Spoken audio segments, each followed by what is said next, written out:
Telangana Pradesh Congress committee అధ్యక్షుడు, అలాగే AICC general secretary, Telangana రాష్ట్ర వ్యవహారాల ఇన్ఛార్జ్ మీనాక్షి నటరాజన్, ఇతర మంత్రులు, అగ్రనేతలందరూ చొప్పదండి నియోజకవర్గంలో జనహిత పేరుతో జరిగినటువంటి రెండో విడత యాత్రలో పాల్గొనడం జరిగింది. ఇదే అంశానికి సంబంధించి చొప్పదండి ఎమ్మెల్యే మనతో ఉన్నారు, సత్యం ఉన్నారు. అంతేగాని మీ నియోజకవర్గం పర్టిక్యులర్గా సెలెక్ట్ చేసుకున్నారు. దాదాపు 2 రోజుల పాటు అగ్రనేతలందరూ కూడా పర్యటించడం జరిగింది. ప్రశంసలు కూడా కురిపించారు ఒకవైపు చూస్తుంటే.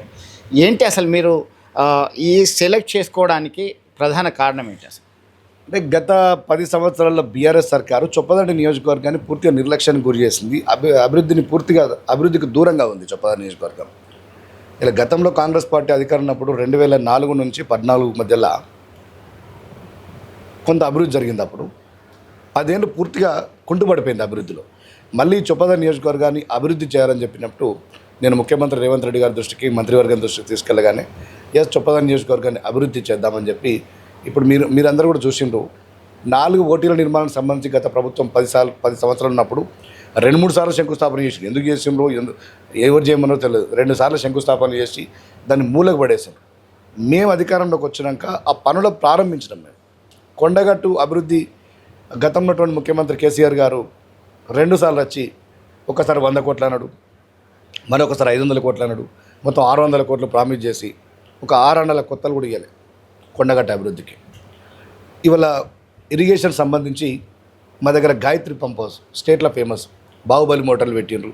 ఇక్కడి నుంచి నీళ్లను అనేక జలాశయాలు తీసుకుపోతున్నారు. కానీ పక్కన ఉన్నటువంటి కూతవేటి దూరంలో ఉన్నటువంటి అనేక గ్రామాలు ఇలా చొప్పదండి నియోజకవర్గంలో, ఇలా గుమ్లాపూర్ కావచ్చు, సాంబయ్యపల్లి కావచ్చు, కాట్నపల్లి కావచ్చు, దత్తోజ్పేట, ఇట్లాంటి గ్రామాలన్నీ కూడా ఒక ఎడారిలాగా బీడు భూములు తలపిస్తున్నాయి. అంటే ఒక్క ఇరిగేషన్ సంబంధించి వాళ్ళ కంట్రిబ్యూషన్ అనేది చొప్పదండి నియోజకవర్గంలో జీరోగా ఉంది. ఒక్క ఎకరాన్ని కూడా, ఒక గుంట కూడా కొత్తగా ఆయకట్టియలేదు. నేను మొన్న కూడా చెప్పిన, మీ 10 ఏళ్ళల్లో చొప్పదండి నియోజకవర్గంలో ఒక్క ఎకరానికి కొత్తగా ఆయకట్టు తీసుకొచ్చిన నేను ముక్కు నేలకు రాసి మీకు క్షమాపణ చెప్తాను. ఇంతవరకు ఎవరు స్పందన లేకుండా ఏదేదో మాటలు, గాలి మాటలు, ఎవరో పైసలు పంపిస్తే, ఇలా హైదరాబాద్ నుంచి మూటలు పంపిస్తే ఇక్కడ 4 చెంచాలు ఎగురుడు, అదేందో నాకు అర్థమవుతుంది. నేను ఏమడిగినా ఈ నియోజకవర్గంలో ఒక్కొక్క ఎకరానికి అన్నా, ఒక గుంట కన్నా కొత్తగా మీరు ఆయకట్టు ఇచ్చిండ్రా, అది ఇస్తే ఎక్కడిచ్చిర్రు నాకు చూపించండి అని అడిగిన. నేను చూపిస్తే నేను ముక్కు నేలకు రాస్తా అని చెప్పిన.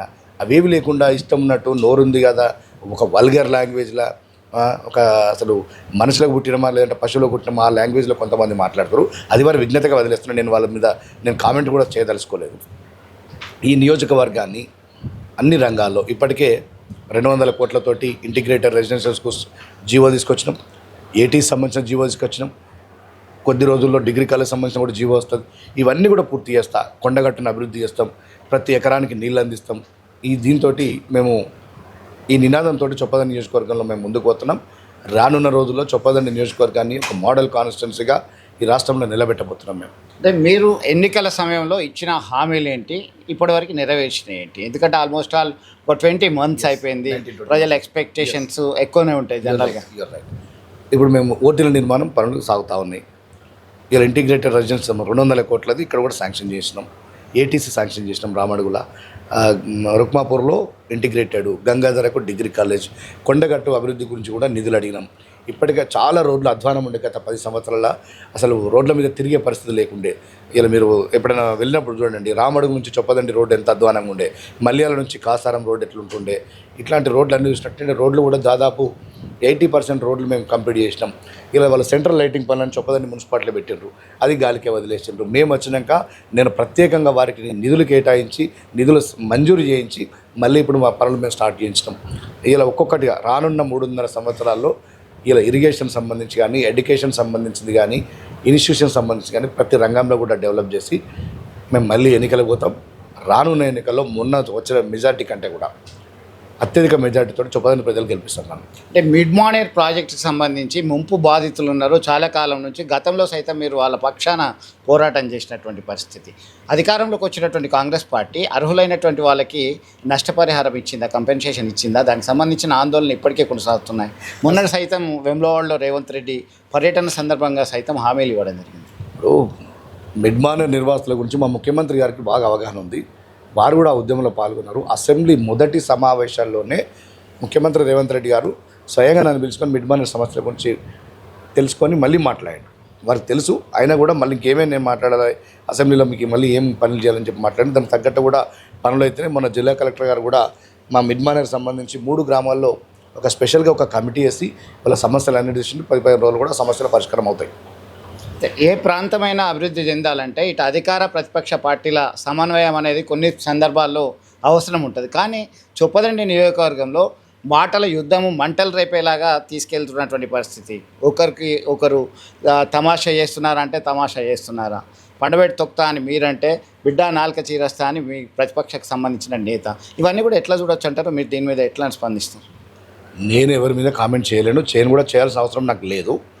ఇప్పుడు జనహిత పాదయాత్ర అనేది ప్రభుత్వం ఇంతమందికి సంక్షేమ పథకాలు అమలు చేస్తుంది.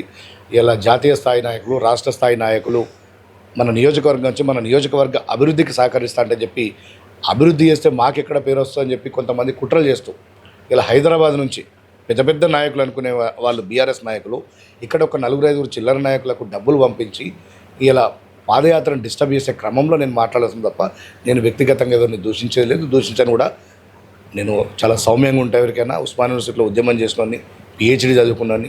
వీళ్ళందరికీ నేను చాలా అంటే అందరు కూడా యాక్సెసిబుల్ ఉంటాయి. ఎవరిని కూడా నేను వ్యక్తిగతంగా టార్గెట్ చేయడం కానీ వ్యక్తిగతంగా వాళ్ళను దూషించడం కానీ అట్లాంటి నేను చేయను.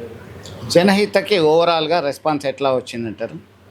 జనహిత పాదయాత్ర రాష్ట్రంలోనే ఒక సంచలనం ప్రభుత్వం ఏర్పడ్డాక ఈ ఉమ్మడి కరీంనగర్ జిల్లాలో కానీ రాష్ట్రంలో కానీ ఎక్కడా జరగని విధంగా చొప్పదండి నియోజకవర్గంలో ఒక జన ప్రవాహం నడిచింది. తండోపతండాలుగా వేలాది మందిగా చొప్పదండి నియోజకవర్గ ప్రజలు మేము చేస్తున్న అభివృద్ధిని చూసి మా పథకాలకు అండగా కాంగ్రెస్ పార్టీ ముఖ్యమంత్రి రేవంత్ రెడ్డి గారికి అండగా ఈ ప్రభుత్వానికి అండగా మేమందరం మద్దతు ఉంటామని చెప్పి వేలాది మంది తండోపతండాలుగా తరలివచ్చారు. వాళ్ళందరూ కూడా మేము మనస్ఫూర్తి శిరస్సు వంచి పాదాభివాదం చేస్తున్నాం.